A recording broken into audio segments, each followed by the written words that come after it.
আজকে গিয়েছিলাম কাকিনার সেই চটপটি হাউজে, মায়ের দেওয়া চটপটি হাউজে। এখানে নাকি ভালো চটপটি পাওয়া যায়, খেতেও নাকি অনেক মজার হয়। অনেকে রিভিউ দেখে আমিও খেতে গিয়েছিলাম, কিন্তু চটপটি দেখার পর আমি তো পুরোই হতাশ। কী কারণে হতাশ জানতে হলে ফুল ভিডিওটা দেখতে হবে। সব মিলিয়ে আজকের ভিডিওটা। আসসালামু আলাইকুম, this is me Rana Parvin. Hello everyone, কী অবস্থা সবার? আশা করি সব অনেক ভালো হচ্ছে। নতুন একটা ভিডিও নিয়ে চলে আসলাম। এখানে গাড়ির জন্য ওয়েট করতেছিলাম, অনেকক্ষণ ওয়েট করার পরেই তো গাড়ি চলে আসছে। আর এখন যেহেতু ঠান্ডার দিনগুলো অনেক ছোটো হয়, তাড়াতাড়ি সময় চলে যায়। অলমোস্ট এখন 12টা বাজে। এই তো আমি কাকিনা যাচ্ছিলাম। এটা হচ্ছে শান্তিগঞ্জ বাজার। এটা হচ্ছে একটা ছোট বাজার। এটা শান্তিগঞ্জ বাজার নামে পরিচিত। এটা কিন্তু মেন রোড না, এটা একটা লোকাল রোড। আর এটা হচ্ছে শান্তিগঞ্জ বাজারের একটা স্কুল, বাণীনগর স্কুল। যেহেতু এখন ঠান্ডার দিনে একটু রোদ থাকলে ভালোই লাগে, আর আজকে মোটামুটি ভালোই রোদ ছিল। রোডটা থাকার কারণে কিন্তু চারপাশটা সুন্দরই লাগতেছে, দেখেন। হ্যাঁ, রোডটার কারণে কিন্তু দেখতে খুব সুন্দর লাগতেছে চারপাশটা। এই তো এখন আমি হচ্ছে শান্তিগঞ্জ বাজার দিয়ে কাকিনা যাব। আর কাকিনা যাওয়ার রাস্তাটা কিন্তু সুন্দর হয়। এখানে কিন্তু অনেকগুলো গাছ আছে, বড় বড় গাছগুলো। এই বড় বড় গাছগুলো থাকার কারণে কিন্তু রাস্তাটা অনেক সুন্দর লাগে। আর যেহেতু এখন ঠান্ডার দিন একটু রোদ থাকলে ভালোই লাগে দেখতে। আর আজকে তো রোদ ছিল, রোদের কারণে বেশি সুন্দর লাগতেছে। এই তো আমরা কাকিনা বাজারে চলে যাচ্ছি। এখন আমরা উত্তর বাংলা কলেজে যাব। এই তো উত্তর বাংলা কলেজের এটা রাস্তা। আর হচ্ছে উত্তর বাংলা কলেজ যাওয়ার আগেই কিন্তু একটা স্কুল পড়ে। এই স্কুলটার নাম হচ্ছে কাকিনা মহিমা রঞ্জন। এটা কিন্তু কাকিনা মহিমা রঞ্জন নামে পরিচিত, এটা কলেজের আগেই। এই তো আমরা কলেজে চলে যাচ্ছি, আমরা কলেজের ভিতরে এখন যাব।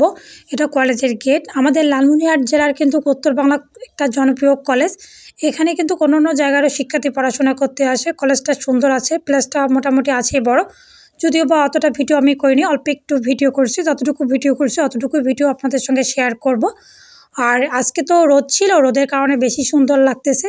যদিও বা আমি এই কলেজে পড়াশোনা করি না, তেমন একটা নাম জানি না কোনটা কী ভবন। তারপর আমি আপনাদেরকে কলেজটা একটু ঘুরে ঘুরে দেখাচ্ছি যতটুকু ভিডিও করছি। আর কলেজটা কিন্তু সুন্দরই ছিল, ভালোই লাগতেছে। রোদের কারণে বেশি ভালো লাগতেছে এখানে। তারপর এখানে আমরা কিছু পিক তুললাম, কিছু ভিডিও করছি। সবগুলো তো দেখা সম্ভব না, এখানে অল্প একটু করছি। সেগুলোই দেখাবো। আমাদের কলেজে ঘুরে বেড়ানো শেষ। এখন আমরা যাব কাকিনার সেই চটপটি হাউজে, মায়ের দেওয়া চটপটি হাউজে। ওখানে নাকি ভালো চটপটি পাওয়া যায়, অনেক রিভিউ আমরা দেখেছি। তো আমরা হচ্ছে মায়ের দেওয়া চটপটি হাউজে চলে আসছি। এখন এখানে আমরা হচ্ছে চাচার কাছে জেনে নিব কোনটার কী দাম। তো চলেন জেনে নিই চাচার কাছে। আচ্ছা চাচা, আপনি এই ব্যবসা কতদিন থেকে করেন? আপনার লাভ কেমন হয়? সারাদিন কত বিক্রি করেন? এখানে মানে সব কিছুর দাম কীরকম আছে? এই যে চটপটি আর পুরি হলো 30 টাকা, হ্যাঁ, পেঁয়াজি হলো 5 টাকা, আপেল হলো 40 টাকা, হ্যাঁ, ছোটো পেঁয়াজি 200 টাকা কেজি, আর ঢেঁকু হলো 5 টাকা। আচ্ছা, ওগুলো কি সবজি রোল? আর ওখানে কি চটপটি, চটপটির দাম কত? ওই যে 30 টাকা প্লেট প্রথমে বললাম। 30 টাকা প্লেট।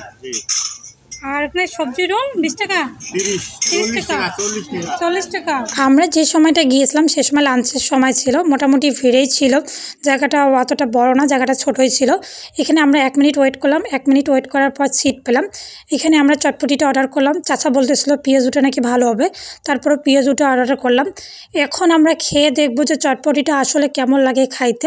চটপটিটা এখানে পুরি দিয়ে তৈরি করে দিয়েছিল। আমি যদি এখানে রেটিং দিই তাহলে 10-এর মধ্যে 7 দিব। এখানে এত পরিমাণে জিরা দিয়েছিল, জিরা ফ্লেভার ছাড়া আমি কিছুই পাইনি। আমার কাছে তেমন একটা ভালো লাগেনি খাইতে, তেমন একটা স্বাদও হয়নি।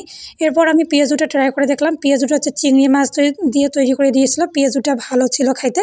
এই তো খাওয়া দাওয়া শেষ, এখন আমরা বাসা যাব। এটা হচ্ছে কাকিনা কাছারি বাজার। ভিডিওটা আজকে এই পর্যন্ত। ভিডিওটা যদি ভালো লেগে থাকে অবশ্যই লাইক কমেন্ট করে জানাবেন। নতুন কোনো ভিডিওতে দেখা হবে ইনশাল্লাহ। সবাই ভালো থাকবেন, সুস্থ থাকবেন। আজকে এই পর্যন্ত। আল্লাহ হাফেজ।